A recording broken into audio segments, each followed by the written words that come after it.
world's so bright, it's hard to breathe, but that's alright. Hush.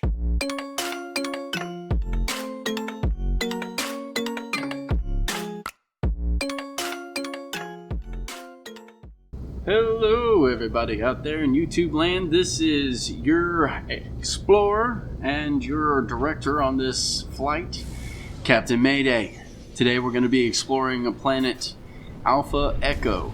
It's a tropical world with intense heat bursts of weather, missing sentinels and bountiful flora, and high fauna. Resources include star bulb, salt, profinium, and activated copper. Research is comfortable for this system, and conflict levels are peaceful, with the dominant life form being the Viking. Now, this was another interesting planet. Nice little tropical paradise that you can take and check out and look at. The approximate age for this planet is 3.35 billion years. So this is, again, one of the older planets in this system. The atmosphere is 64% fluorine, 28% nitrogen, with trace others. Planetary core is calcium, with a geology of exotic. Other notes are buried weaponry all over the surface. So this was probably the site of some great battlefield, probably the more dominant planet in the system for the Viking to have, taken over and controlled.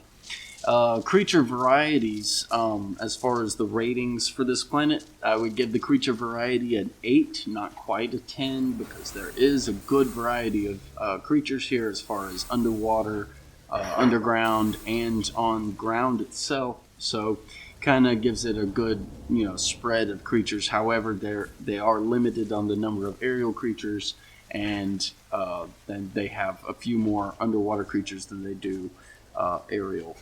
Now, the mineral spread isn't too good. There's, about average, a little less than average mineral spread.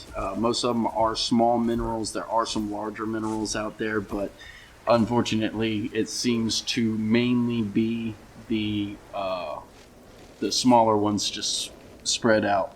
Now, as far as, so I'm going to give that 4 stars. Now, for the number of artifacts, there were quite a few artifacts on this planet, especially the knowledge stones. There was a whole bunch of knowledge stones on this planet, and they're pretty close together.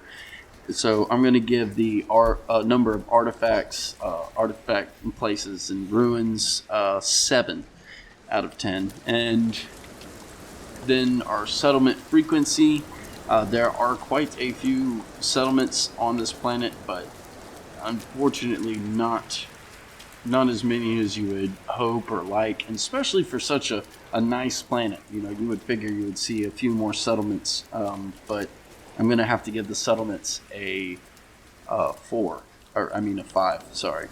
Now, for the base building, I would easily give this a 9, because I'm not quite a 10 just because of the thermal rain and everything, and it is almost always raining. But other than that, this is a very beautiful planet. I could definitely enjoy having a base on this planet, and it would probably be extremely lucrative if I was on survival mode. Now, overall beauty. The beauty, I gave a 7. It is a very beautiful world, but the visibility is so low all the time due to the rain and the humidity and the fog and everything that it kind of makes it to where a lot of that beauty is lost. But it is definitely a beautiful world, so I'm giving it a 7 for beauty. Now, for uniqueness, I'm giving it a 6, because as unique as this tropical world is, I've seen other ones that are very similar to this planet. Then we go to 8, which is our plant life. Plant life is, I'm giving it an 8 because there is a lot of it, and it is spread pretty good around the planet. A lot of forests here and there, but being a tropical planet, you would kind of expect to find that. Now, awesomeness, I'm giving it a rate of 8 for the awesomeness, because it's a pretty cool world.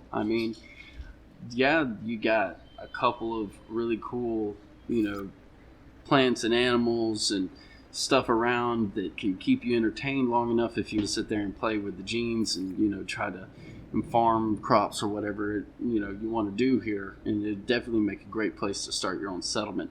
But I just got to give it an 8 on awesomeness.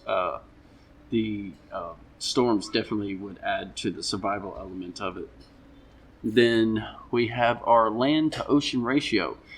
Land to ocean ratio, I'm going to say, is a 10 because it's a perfect amount of water to the perfect amount of land, and you really get to see a lot of the varieties, and that's really what gives you a lot of varieties when it comes to flora and fauna.